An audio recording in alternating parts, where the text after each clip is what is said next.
McDonald's or a home-cooked meal?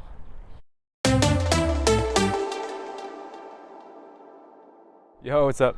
My name is Joel. Not a licensed therapist, counselor, or psychologist, just someone who's quit a lot of addictions and continues to work on them today. So today's video is going to be about 3 foods I eat that help with withdrawal. So the withdrawal process, as we all know, can be very painful, bring up a lot of emotions, can be physically draining. And so these 3 things that I eat just kind of help mitigate the symptoms and make it less painful. They definitely don't eradicate the symptoms by any means. They just kind of help take the edge off and help me get through those first few days. So when, so a week later, I can actually say like, wow, I made it through a week, and then continue on that momentum, because getting clean is all about momentum. It's all about getting through that first hump, the first initial pain phase. And then after a while, I found that I had so much time, like as in like a month or two, it just wasn't even worth it to go back and use again, because it was just way too painful, and I'm like, I don't want to go through that process again that I just worked so hard to get out of.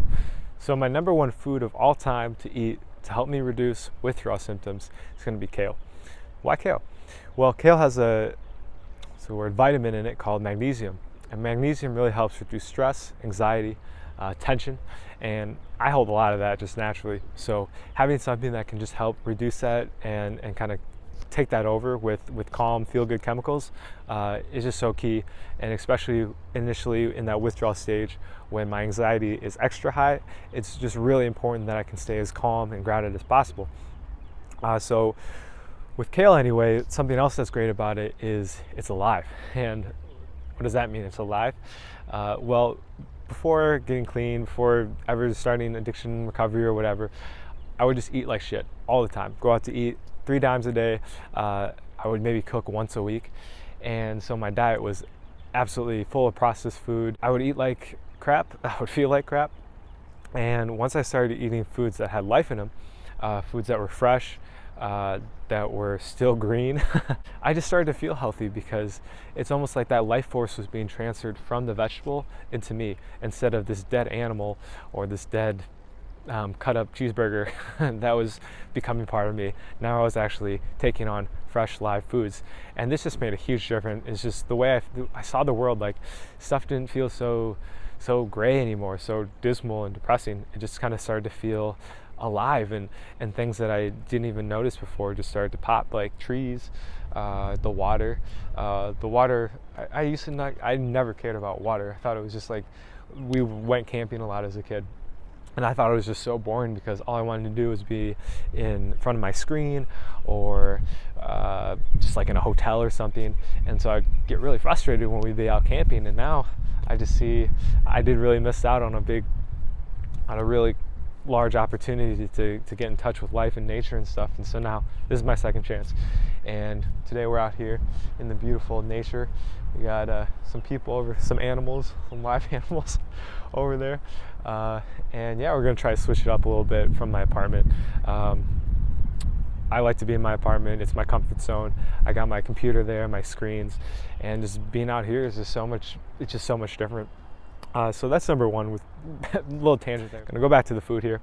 Number 2 is gonna be eggs, particularly like cage-free organic eggs, the healthiest I can find.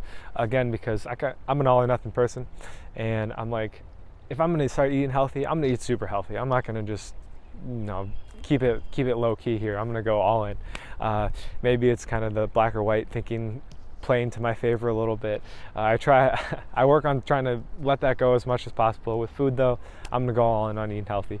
And so why eggs? Eggs in particular, they have the strongest conversion of protein absorption in our body. Not sure if that was the right way to put it. Our bodies just absorb the most protein from eggs over any other meat source or protein source, and I just found that super interesting. I never knew that. When I first heard that, I was kind of shocked, because at that point I was kind of disgusted of eggs, and I kind of put them aside, and I was really only eating like chicken, beef, and it kind of got me back into eating eggs again. And I just know that when I eat like a thing of eggs, I'm going to feel a lot better. I know I'm going to be intaking a lot of protein, so I like to eat it after a workout. Yeah, I just feel great after eating eggs. So that's number 2. Number 3 is going to be red meat. And so for the vegans out there, forgive me. I used to do veganism myself, and I was on it for about a year and a half. I actually got on it right when I quit smoking weed, which was the first addiction, almost 5 years ago, and I went way hard on it. And it was an experience. It taught me how to be a little more conscious with what I was eating, and kind of have some awareness about where the food's coming from. Sometimes I can't take it too seriously, else I'm gonna go insane and be one of those those vegan guys. It did teach me a lot about like how meat is processed, and so what's the best meat I can choose is personally the organic grass-fed stuff, because I believe their heads aren't just chopped off, like they're actually like put to sleep, and they don't just die inhumanely. And why might this be important? Because I heard this thing as well, that when an animal is killed like that, the fear that it feels right before it dies gets transferred into the food. So again, going back to the McDonald's, when I was eating McDonald's every day, and I was eating a burger where the cow was just kind of cut into pieces, like I was eating that fear from the cow, and it translated into real life. I was walking around afraid all the time, and tons of anxiety, just could not talk to people. It sucked, and I had no idea that it was directly correlated to the food. So back to red meat. Why is that important? Because there's another vitamin in it, vitamin B. Why is vitamin B so important? Well, I just searched it up on the phone, and it said there's some things that it helps with energy levels, eyesight, digestion. The site I found was Healthline. Definitely recommend checking that out, because I can't remember all that I read.